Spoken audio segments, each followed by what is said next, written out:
Assalamualaikum warahmatullahi wabarakatuh. Jumpa lagi bersama sahabat-sahabat Matan TV dimanapun berada. Indonesia mengalami transformasi fundamental dalam cara agama dipahami, dipraktekkan, dan dipasarkan dalam kehidupan sehari-hari. Apa yang awalnya murni merupakan domain spiritual, yakni hubungan intim antara individu dan Yang Maha Kuasa, telah berevolusi menjadi komoditas bernilai triliunan rupiah yang diperjualbelikan di marketplace digital. Fenomena ini bukan kecelakaan.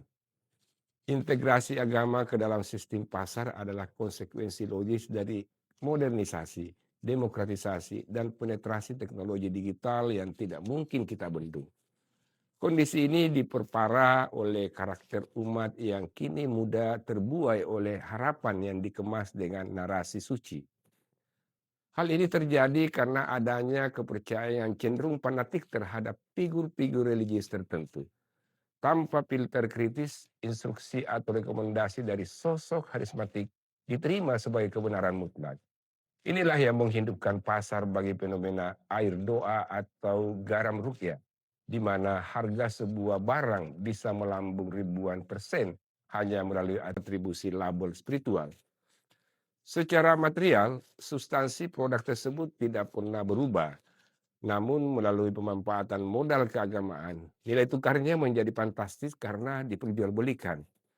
Bukanlah zat fisik, melainkan harapan, kesakralan, dan obat hati atas rasa takut terhadap ketidakpastian hidup yang divalidasi lisan sang tokoh.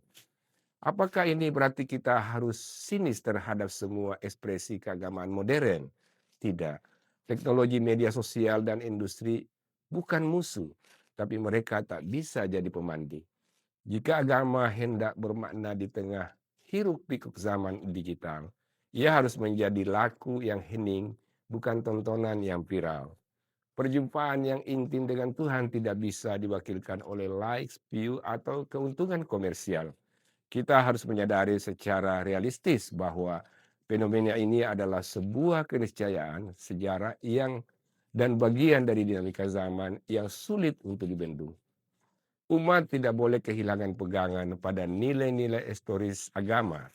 Sisi esoteris ini adalah inti batiniah yang secara konkret mewujud dalam kedalaman ikhlas dan ketulusan yang tidak mencari validasi jumlah pengikut di media sosial. Sisi inilah yang seharusnya tidak boleh hilang, karena ia merupakan wilayah yang tak bernilai atau dikonversi menjadi keuntungan material. Sebab ketika dimensi sakral terus-menerus dikontaminasi oleh logika pasar, yang tersisa hanyalah hilangnya kepercayaan. Sebab ketika dimensi sakral terus-menerus dikontaminasi oleh logika pasar, tersisa hanyalah hilangnya kepercayaan. Ada bahaya laten di mana spiritualitas berubah menjadi sekadar layanan jasa yang menuntut hasil instan, mengabaikan proses transformasi batin yang justru merupakan inti dari pencarian Tuhan. Kita seringkali lebih tertarik pada nama besar ustadz seleb daripada isi kitab suci.